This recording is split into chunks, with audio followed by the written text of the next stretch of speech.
कुछ को खा लेगा, अब निकल जाऊंगा, बुलावत हूँ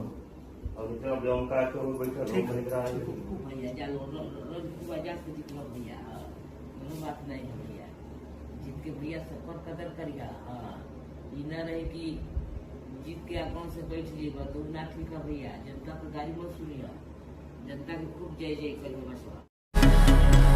दिनेश लाल निरहुआ जिन्होंने बाजी मार ली और आजमगढ़ से जीत हासिल कर ली, दिखा दिया कि सपा में अब वो ताकत नहीं जो निरहुआ को रोक सके।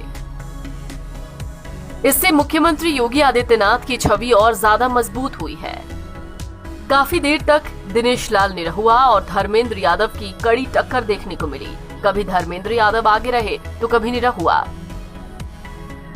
इन सब चीजों का जवाब ये मिला कि 2019 लोकसभा चुनाव में आजमगढ़ और रामपुर दोनों सीटों पर सपा का कब्जा हुआ था। सपा अपनी दोनों मजबूत सीटों को अब वापस पाने की कोशिश कर रही थी, लेकिन ऐसा हुआ नहीं।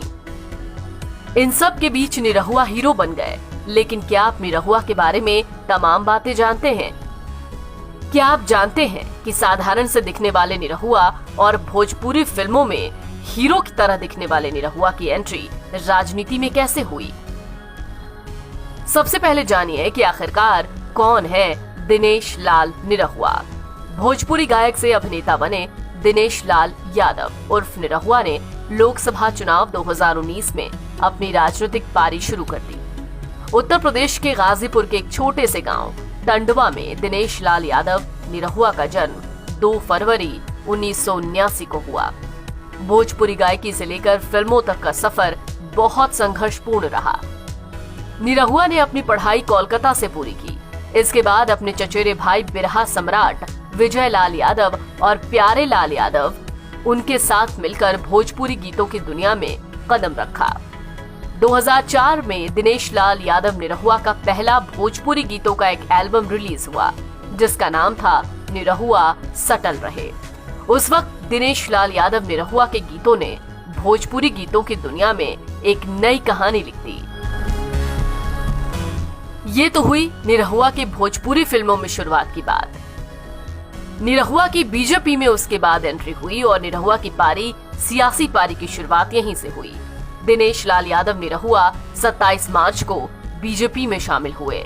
दिनेश लाल यादव निरहुआ को उत्तर प्रदेश सरकार यश भारती से भी सम्मानित कर चुकी है।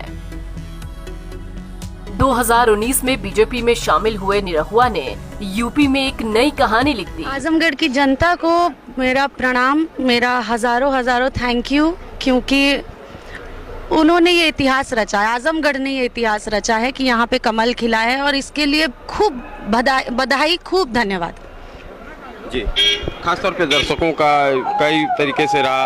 एक तो आपके गीतों का था और जिस तरीके से आपने रोड शो और यहाँ पे इतनी तपती गर्मी में मेहनत की, उसको लेके लोकसभा निर्वाचन है जी। मैं खाली यही कह रही हूँ कि वाह, मुझे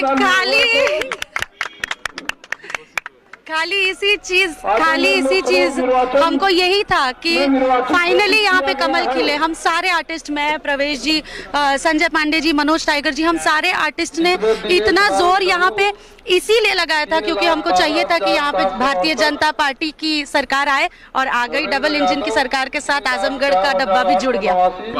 तो अमृपाली जी, अब खुशी का मौका है, गाना तो होना चाहिए। एक गाना जो मैंने पूरे प्रचार नहीं गाया लेकिन आज गाऊंगी।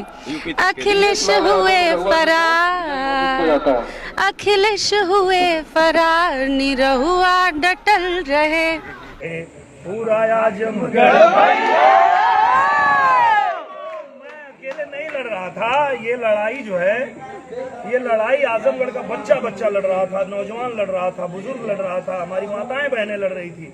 मैं जहां जा रहा था सब लोग यही कह रहे थे कि हम लोग जो है कमल खिलाएंगे, और हमने 10-10 विधायक यहाँ पे चुन के दिया, पर एक काम इन लोगों से नहीं होता है। तो अब हम सरकार के साथ जाएंगे और आज देखिए कमल खिला है। अब कमल पे बैठ के लक्ष्मी माई आजमगढ़ आएंगी और केंद्र से लेके और हमारे प्रदेश सरकार से दोनों जगह से इतनी सौगात आजमगढ़ में आएगी कि आप लोग देखेंगे मेरा आजमगढ़ कैसे चमकेगा।